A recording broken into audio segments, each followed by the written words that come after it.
TV Sintonia, a TV que passa você.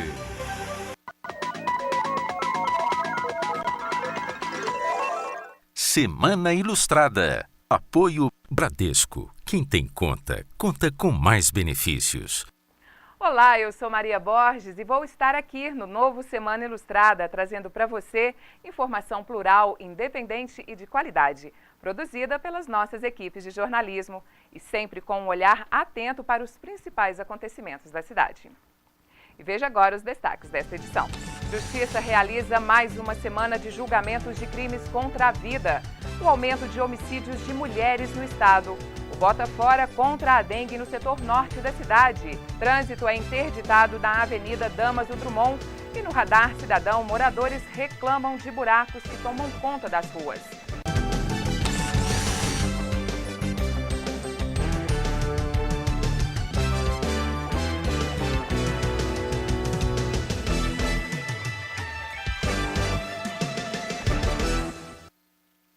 O Corpo de Bombeiros montou um plano de emergência para monitorar locais que correm riscos de desabamento por causa das chuvas.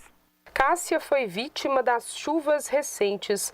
A casa, onde residiu por 10 anos, cedeu após grande volume de água em dias sequenciais. Situação que ainda não foi solucionada para a dona de casa, mãe de 4 filhos. Aqui são vários imóveis, né? Mas aí a minha avó, ela deu mal de Alzheimer, ela estava sozinha, precisava de uma companhia. Eu vim morar com meus filhos, que eu não tinha casa, não tenho marido. Aí eu vim morar na casa e cuidar dela. Ações de prevenção e preparação estão inseridas no plano de contingência do Corpo de Bombeiros, que monitora 7 áreas de risco na cidade.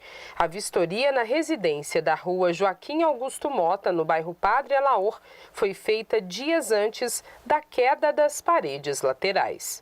O imóvel foi construído há 43 anos e há aproximadamente 3, as primeiras rachaduras apareceram no piso da casa. Com esse período de chuva, nós tivemos nesses locais fazendo monitoramento. Nós verificamos que até o momento não tivemos nenhum problema relacionado à inundação nesses locais ou mesmo colocando em risco. Mas nós verificamos que é necessário ser feito um trabalho para que essas pessoas possam ser retiradas daqueles locais, tendo em vista que são locais de invasão que estão muito próximas aos córregos, né? Um fenômeno meteorológico comum no verão aumenta a incidência de raios, rajadas de ventos e inundações. Descargas atmosféricas que podem causar acidentes com a população. Nós verificamos que nesse período, devido a infiltrações no telhado, muitas pessoas têm procurado subir ao telhado para estar sanando o problema de infiltrações. Então orientamos as pessoas que forem fazer esse tipo de trabalho, que ao subir no telhado, procure estar ancorado em um cabo, né, para evitar quedas, e caso for mexer em alguma ferragem ou mesmo em calhas, tomar cuidado com a fiação elétrica para que esse material não possa encostar na fiação elétrica e vir a ser até mesmo eletrocutado. Passar pelo trauma de perder a moradia tem sido o maior desafio, principalmente com os filhos menores. Sim, eu falo que essa casa, assim, por mais que não caiu em cima de mim, mas caiu, que eu tô assim, nem tem para onde ir, eu ainda tô assim, em estado de choque, sabe? Aí tá muito difícil. A Prefeitura informou que vai fazer um levantamento de custos do serviço e material para avaliar a possibilidade de reconstruir a casa e que está dando assistência necessária à família. Advogados foram às urnas escolher quem vai comandar a OAB Mineira e as 229 subseções da entidade espalhadas pelo estado.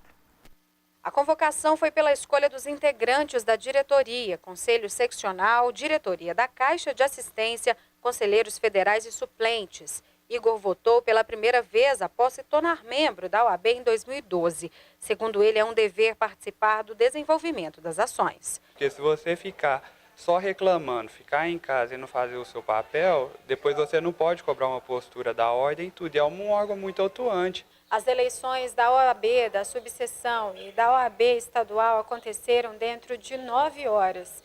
O processo durou, em média, 2 minutos para cada participante. Em Araxá, apenas uma chapa, Ordem em Ação, foi registrada, tendo o advogado Tiago Pereira candidato à reeleição ao cargo de presidente. De acordo com os registros, o município possui mais de 600 advogados ativos. Destes, apenas 379 estão aptos ao voto. Essa defasagem se dá justamente ante a ausência de pagamento regular da anuidade. A disputa mais acirrada ficou para a representação da OAB em Minas Gerais, com 3 chapas, todas contendo advogados araxaenses como candidatos a conselheiros estaduais. Nós trabalhamos as questões internas administrativas da OAB estadual e também no julgamento dos processos administrativos disciplinares que envolve os advogados da seccional mineira. Com muita satisfação para a gente poder representar os advogados da região, os advogados do estado de Minas Gerais. O papel do conselheiro é levar todas as demandas, de Araxá para Belo Horizonte, OAB Minas, para tentar solucionar todas as demandas. Com o resultado, o presidente reeleito em Araxá falou sobre a continuidade do trabalho. Temos uma meta com relação ao advogado sênior, ao advogado veterano, aquele advogado que tem mais de 60 anos, que tem mais dificuldade com tecnologia. Pretendemos implementar uma série de projetos para poder acolher esse advogado sênior, para que evitar o êxodo, para evitar que ele abandone a carreira em face da implementação de novas tecnologias. As oportunidades de emprego provisório nesta época auxiliam quem está buscando entrar no mercado. Os setores de vestuário e supermercados são os que mais contratam. Vendedores como Lohane costumam ser os mais procurados para o preenchimento das vagas extras disponíveis no mercado no final do ano.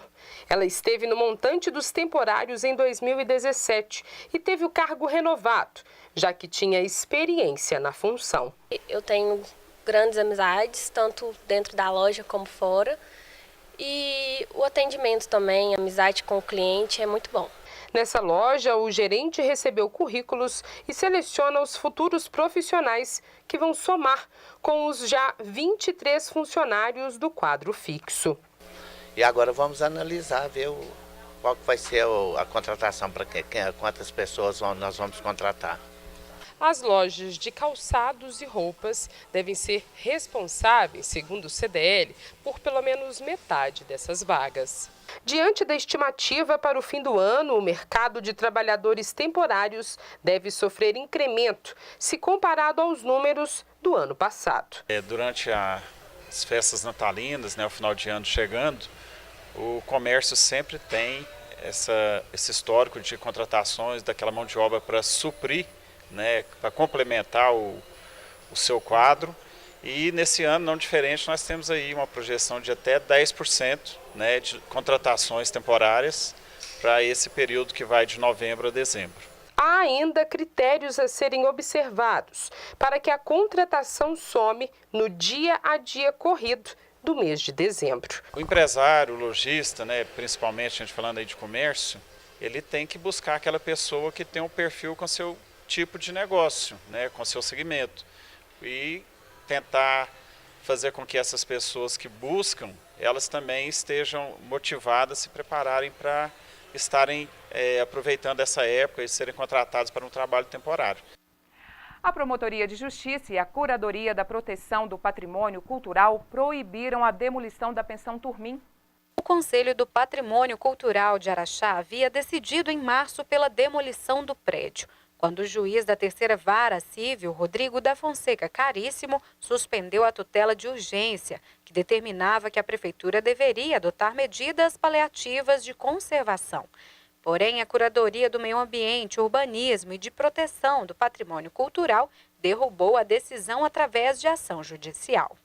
A apelação civil realizada pelo Ministério Público definiu a abstenção da demolição parcial ou total do imóvel. Além disso, os réus devem garantir a conservação e manutenção das características atuais do prédio, com pena de R$300 mil pelo não cumprimento. Uma notícia que agradou quem considera o local um ponto histórico de Araxá. Segundo o historiador Ernesto Rosa, apenas 3 prédios hoje conservam o passado da Praça Coronel Adolfo. Da época, todos os casarões e sobrados foram demolidos e restaram 3, que são o Museu da Dona Beija, o Museu da Cidade, essa casa aqui que a Beija morou, esse casarão, e o prédio da Câmara, né? A Pensão Tormin hoje pertence a um hospital regional que fica ao lado do imóvel. De acordo com a diretora e presidente da instituição, o impasse na Justiça mudou os projetos de ampliação da unidade. Ele não tinha impedimento em si para ser demolido, né? Na época, realmente houve um pedido na Justiça para que a gente não demolisse até aguardar um processo. Nós respeitamos, isso já vai para 8 anos, e estamos respeitando até o momento, né? A ideia do hospital não é passar por cima de nenhuma lei, né?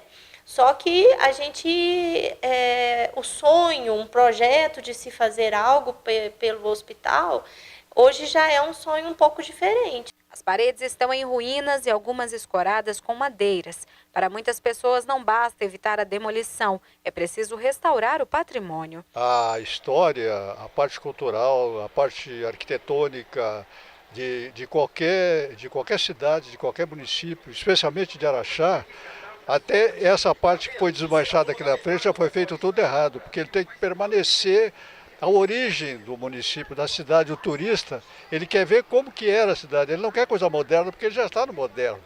Ele já está no sufoco da metrópole, né? Então ele vai para o interior, vai à cidade turística para realmente rever as oportunidades, que é o museu, é a casa de cultura, etc. Enfim, e isso aí tem que ser preservado a qualquer custo. A restauração poderá ser feita mantendo toda a estrutura, porém é algo que demanda tempo e profissionais especializados em restauração. Na restauração, pode recuperar a fachada original, colonial, né? Ou manter essa fachada, que também já é histórica, já faz parte da história da cidade. Pensão Tormin está aí há quase um século, né? Então, as duas coisas podem acontecer.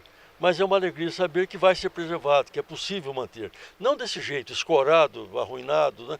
Então tem que recuperar o casarão. Qualquer intervenção no imóvel onde morou Dona Beija só pode ser feita com a aprovação do Instituto do Patrimônio Histórico e Cultural de Minas Gerais, o IEFA. Até o dia 14 de dezembro, a Justiça realiza uma série de julgamentos de crimes contra a vida, entre eles um caso de homicídio que aconteceu há mais de 10 anos. O réu está sendo julgado por estupro seguido de morte. O homem, que na época tinha 36 anos, confessou ter cometido o homicídio, na segunda vez que foi ouvido, 3 semanas após o crime. E entendendo o juiz sumariante que havia motivo suficiente para o caso ser trazido ao tribunal do júri, houve a pronúncia confirmada pelo tribunal e hoje o réu está sendo julgado no tribunal do júri. O réu estava preso? Continua preso. Ele respondeu ao processo na condição de preso. 18 testemunhas foram ouvidas em 4 horas de julgamento. O crime aconteceu na tarde de 12 de março de 2016, na rua Rita Caçulina dos Anjos, no bairro Fertiza. A vítima, Eliane Moraes da Silva, foi encontrada sentada no chão, ao lado do sofá da casa onde morava, já sem vida.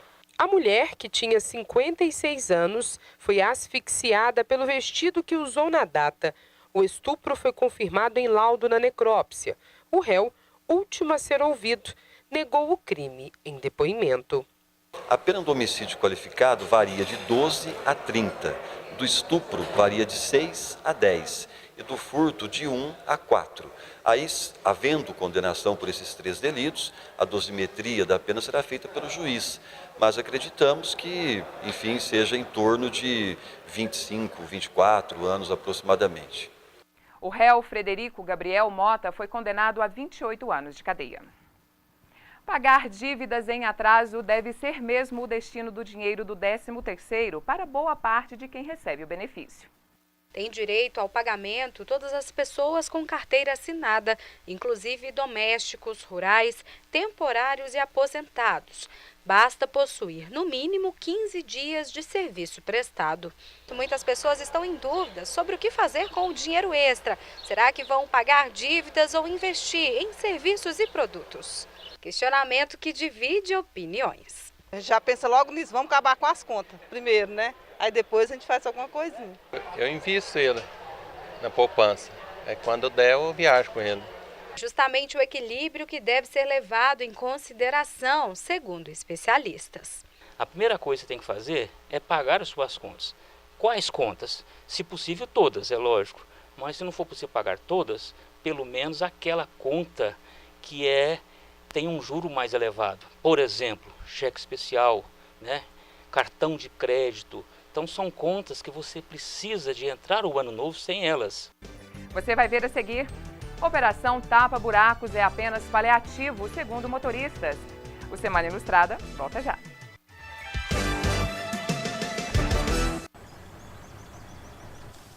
Oi, vai pra onde, amigo? Eu vou votar. Bora, entra aí. Nem tudo acontece como a gente quer. Eleitores que não puderam votar têm até 60 dias após o pleito para justificar no site justifica.tse.jus.br ou imprimir o requerimento no site do TSE e levar a um cartório eleitoral com título de eleitor e identidade. Votar é um direito seu. Justificar, um dever com a democracia. Eleições 2018. Justiça Eleitoral. O período chuvoso já chegou. Não se arrisque em enchentes e enxurradas. Elas escondem muitos perigos. Se chover forte, aguarde para sair de casa. Lembre-se, a pressa pode custar a sua vida. Em caso de emergência, ligue 193. Este número salva vidas. Bombeiro Militar, o amigo certo nas horas incertas.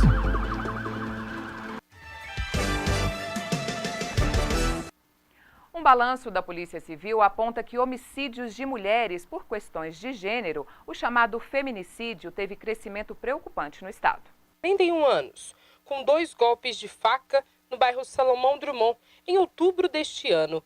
Crime enquadrado como feminicídio.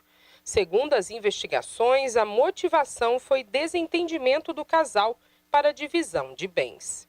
Tem que ser analisado caso a caso, porque tem uma diferença do femicídio. O femicídio é um homicídio praticado contra a mulher, que tem uma vítima mulher. Agora, o feminicídio tem que ter uma motivação de gênero, tem que ter uma situação de violência doméstica, tem que ter uma situação de menosprezo.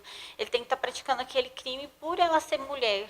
Tipo de delito que registra mais ocorrências desde o começo deste ano. Os números sobem ano a ano. Segundo dados da Polícia Civil, uma morte de mulher enquadrada como feminicídio é registrada em Minas Gerais a cada 3 dias. De janeiro a setembro de 2018, 106 assassinatos competem já um aumento de 5% em relação aos mesmos 9 meses de 2017. Outra morte registrada na cidade, ainda sem autoria definida, segue com outra linha de investigação. Lorena Araújo Pato Graciano, de 34 anos, foi encontrada sem vida em uma mata próxima ao Parque do Cristo. As investigações não apontaram ainda que a motivação tenha sido pela condição do sexo feminino da vítima. Nós trabalhamos com a hipótese de ser um crime relacionado ao comércio de drogas.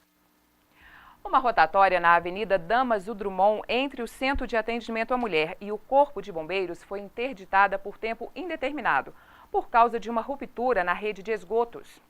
O buraco possuía um fluxo contínuo de água corrente, de acordo com o gerente da companhia responsável pelo interceptor de rede de esgoto rompido. Provavelmente em função da galeria pluvial não ter suportado o fluxo, né, ter descalçado, o interceptor, e a gente já está mobilizando as equipes para fazer esse reparo. Esse é um dos pontos de tráfego mais movimentados da cidade. Os acessos todos já foram fechados. E agora a luta é contra o tempo, pois se chover pode atrapalhar completamente o trabalho de recuperação da rotatória. O secretário de Serviços e Mobilidade Urbana compareceu ao local. Segundo ele, a situação é grave e exige uma avaliação técnica. Marco Antônio Rios assumiu que parte do problema é de responsabilidade da Prefeitura e que o necessário para agilidade no serviço já está sendo providenciado. A primeira preocupação é com relação à segurança, dos veículos e das pessoas. Então, para isso, nós já fizemos uma interrupção do trânsito, já informamos, inclusive, a área de comunicação da Prefeitura, para que ela informe também através de um boletim no rádio, na televisão, para que as pessoas evitem esse trajeto. Geraldo Magela explicou que a situação pode estender a outros locais da cidade e que, por isso, um trabalho de prevenção deverá ser realizado. Inspeções, em outros possíveis trechos com essa abertura, da galeria, E também a parte de infiltração, né? Eu acho que o problema está ocorrendo aqui numa parte baixa, mas ele é oriundo de outras regiões, de outros fluxos, né? Que tem aumentado com o crescimento da cidade. Esta semana teve a estreia do Radar Cidadão em nossos telejornais. Um espaço para a população reivindicar soluções de problemas que afetam o dia a dia dos bairros. E nossa reportagem mostra a indignação de motoristas que trafegam em ruas do setor norte.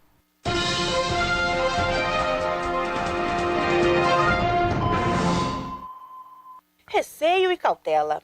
Estes são os sentimentos destes motoristas que precisam desviar de todos os buracos, que são os motivos de tanto zigue-zague no trânsito. São inúmeras as reclamações de quem está atrás do volante, enfrentando a situação todos os dias. Isso tudo danifica seu carro, suspensão, pneu, risco de acidente. Às vezes você tem que desviar do buraco, corre você pegar um motoqueiro, pegar um outro carro, entendeu?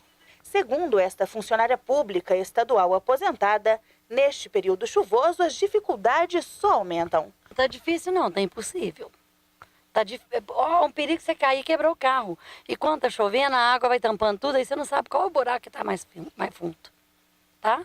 Ver trabalhadores realizando este serviço já virou rotina no setor norte. Vez uma, vez outra, estão sempre recuperando a via.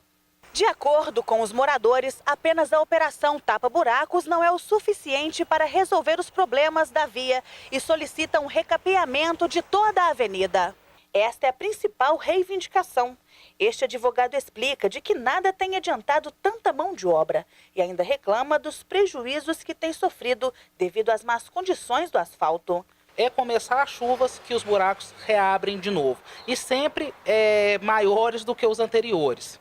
Então, assim, notadamente tem alguma falha ou no serviço de capeamento da via ou no serviço de tapa-buraco. Problema que se pode observar nesta rotatória de acesso a 6 bairros da região e ao centro da cidade. Com asfalto recém-recuperado, já se pode notar a deterioração no local. Não se conserta a fonte do problema. Estão sempre tapando o problema.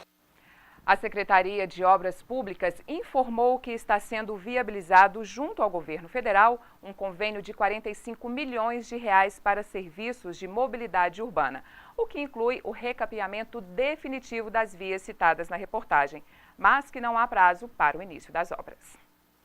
A balança na BR-262 está desativada, o que vem provocando mais desgaste na rodovia em consequência da falta de maior controle do limite de cargas. Diariamente, cerca de 5 mil veículos passam pela rodovia.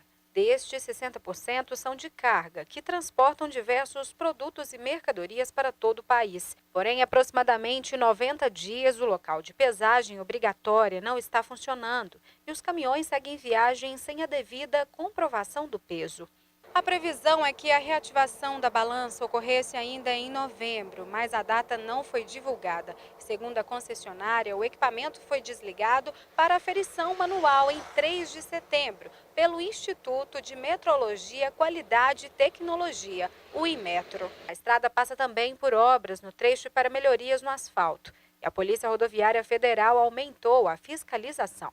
Além disso, existem mecanismos para identificar quando existem infrações quanto ao real peso da carga.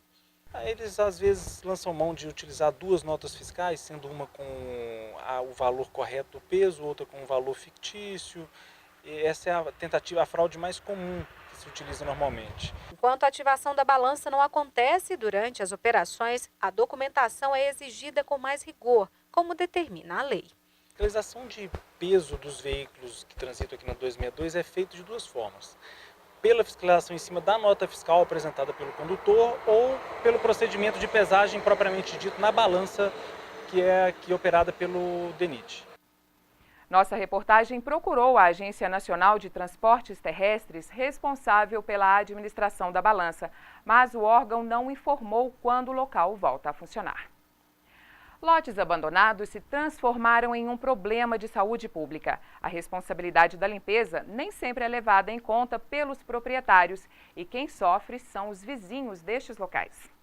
Matagal de mais de 2 metros de altura e por baixo dele a estrutura para construir uma casa. Residir ao lado desse terreno requer cuidados que essa moradora vem tendo nos últimos 6 meses. Ela cobra mais fiscalização dos órgãos responsáveis. Tá difícil, porque o dono tem que ter uma compreensão e vir podar o terreno, né? Percorremos vários bairros e vimos a situação repetir.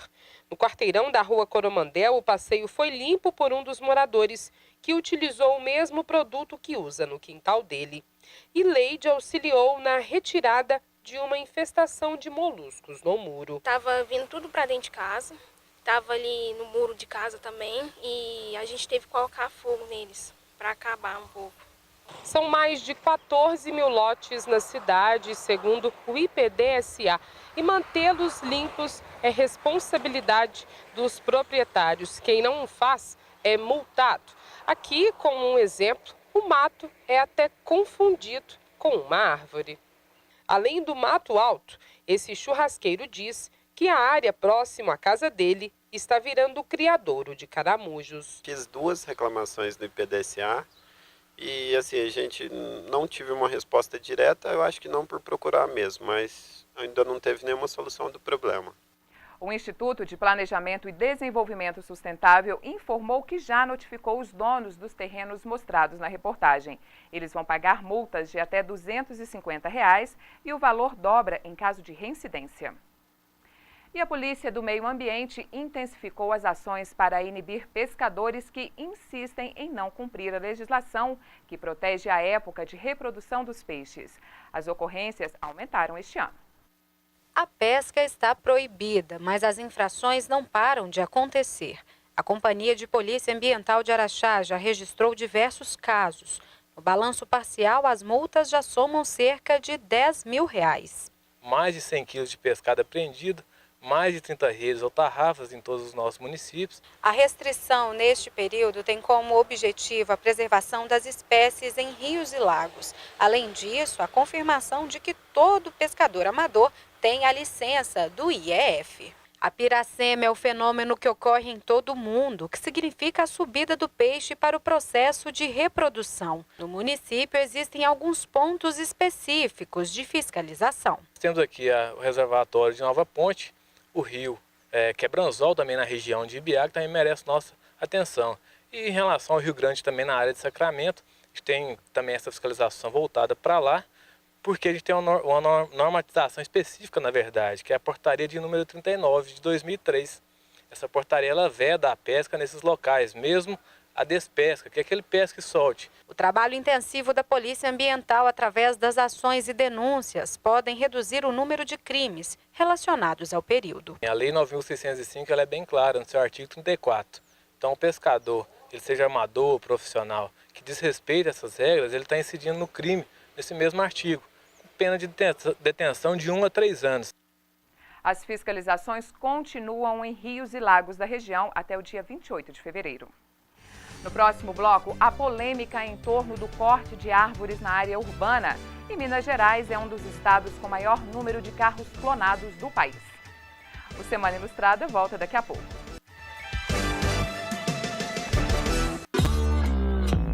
Não parece que a vida às vezes dá uma parada? Mas quem tem conta no Bradesco conta com muitos benefícios para seguir em frente. Conta com taxa a partir de 8,85% no crédito imobiliário. Ainda mais vantagens na contratação da sua previdência privada. Máquina Bradesco sem aluguel. E isenção da tarifa da conta corrente para gastar com o que importa. Abra sua conta no Bradesco. Bradesco. O grande índice de veículos com placas adulteradas vem preocupando autoridades de segurança pública. E os donos de carros acabam penalizados até provarem que são vítimas de bandidos. Receber multa de trânsito de um lugar de onde nunca esteve é um dos indícios de que o carro pode ter sido clonado. Isto indica alguns problemas que serão enfrentados pelo proprietário do veículo. Mais de 10 milhões de veículos circulam pelo estado entre carros e motos. Minas tem a segunda maior frota do país, o que é relativo também ao número alto de carros clonados registrados no território mineiro. De janeiro a julho, o Departamento Estadual de Trânsito de Minas Gerais, o DETRAN, trocou 43 placas com esse problema. No período, 130 motoristas no estado entraram com processo administrativo. Em Araxá, houve registros referentes ao crime. Teve alguns casos aqui, inclusive teve um interessante que eles clonaram um veículo do consulado alemão. Um veículo estava no Rio de Janeiro, no consulado alemão, e foi apreendido aqui em Araxá o clone desse veículo. Os carros dublês apresentam muitas vezes as mesmas características do original. Em alguns casos, o documento do carro é copiado e até o chassi adulterado. Eles possuem o chassi deles, são soldados. Ele tem algum outro ponto que nos leva a crer que esse veículo realmente ele sofreu alguma adulteração. O encontro no Batalhão da Polícia Militar discutiu a participação de Araxá na campanha internacional para diminuir a escalada da violência contra a mulher. Uma das propostas é organizar um serviço de atendimento diferenciado para as vítimas.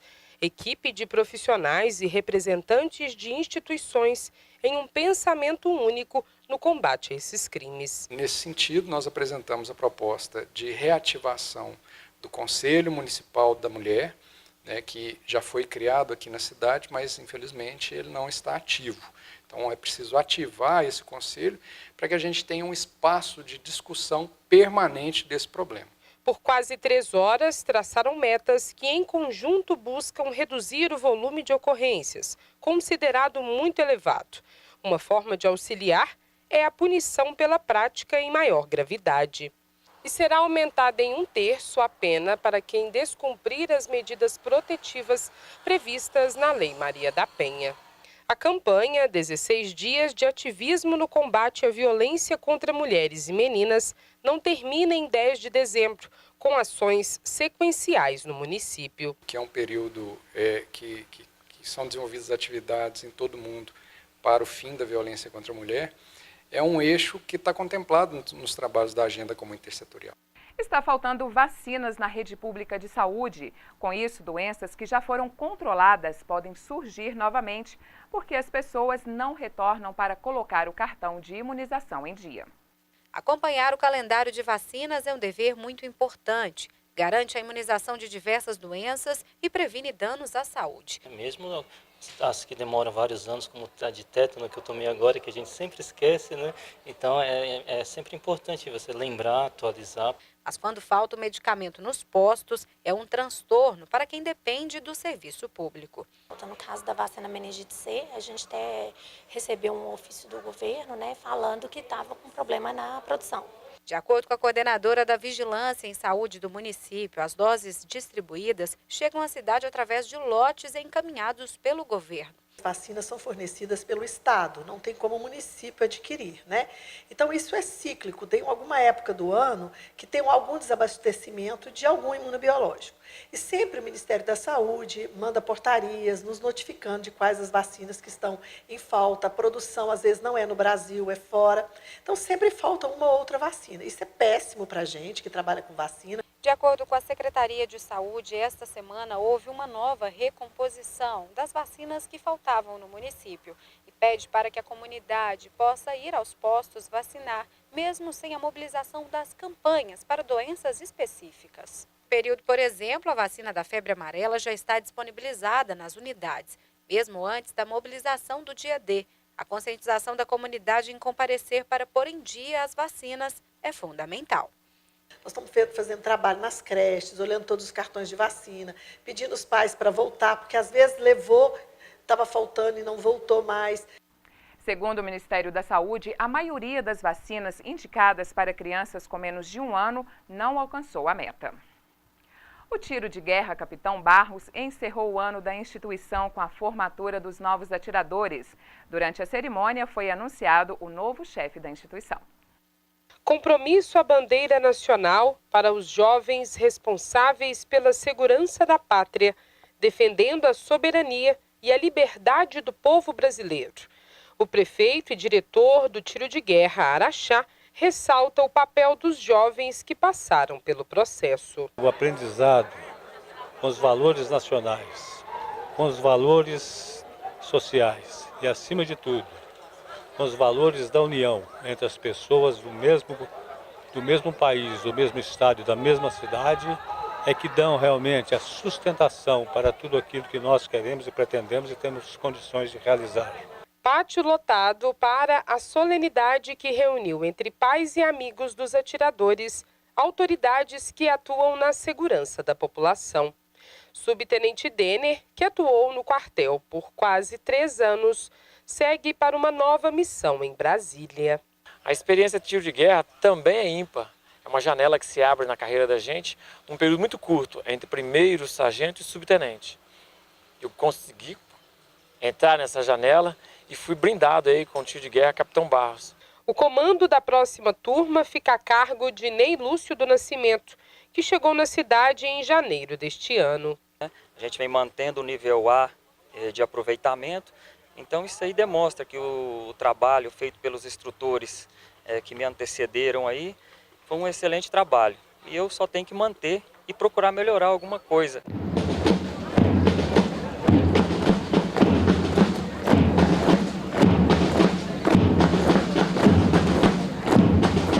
A instalação é considerada uma das melhores entre as 32 unidades do estado. A instrução mesmo termina somente no dia 30 de novembro e a nova turma se apresenta em janeiro de 2019 para a designação. Árvores da espécie paineira com mais de 50 anos plantadas em frente ao velório municipal correm o risco de cair. A prefeitura prevê medidas para evitar o problema que acontece também em outros locais. Isa reside no bairro Veredas, no setor sul da cidade. Há algum tempo tem chamado a atenção das autoridades quanto à necessidade de poda de árvores nas imediações da escola, onde o filho de 10 anos estuda. Olha, essa parte aqui ela está totalmente comprometida, não só para os carros que passam, quanto para os pedestres e as crianças que estão logo abaixo. Algumas precisam pegar o ônibus do lado de cá, do lado esquerdo, né? E aí eu acho que fica assim muito complicado. Outro ponto, na área central, as grandes paineiras já provocam acidentes. Galhos foram cortados como medida de prevenção, mas ainda há um impasse quanto à retirada definitiva. Com a queda dos galhos, há um risco grande de dano aos veículos que precisam estacionar ao local e um perigo ainda maior para a vida das pessoas que precisam permanecer aqui por um período durante o sepultamento. Por isso, o IPDSA tem estudado a opção do corte total das árvores. No local seria feito um novo plantio. Este assunto tem dividido opiniões. Alguns dizem ser a favor. Porque aqui pode estar correndo um risco, às vezes, de dar uma ventania e fazer um dano dentro do nosso patrimônio aqui. Já outros acreditam que é preciso encontrar soluções alternativas. Eu acho que deve permanecer, porque de fato faz parte da história de Araxá, né? Essas árvores aí, eu cresci em Araxá, sou filho da terra e desde sempre vejo ela aí. Eu acho que com tecnologias atuais, a engenharia atual é muito moderna, eu acho que tudo tem jeito, né, para se ajeitar, para se dar digamos assim, um destino outro para as árvores que não corte, né? E a gente encerra por aqui. Fique agora com as imagens que marcaram a semana. Tchau!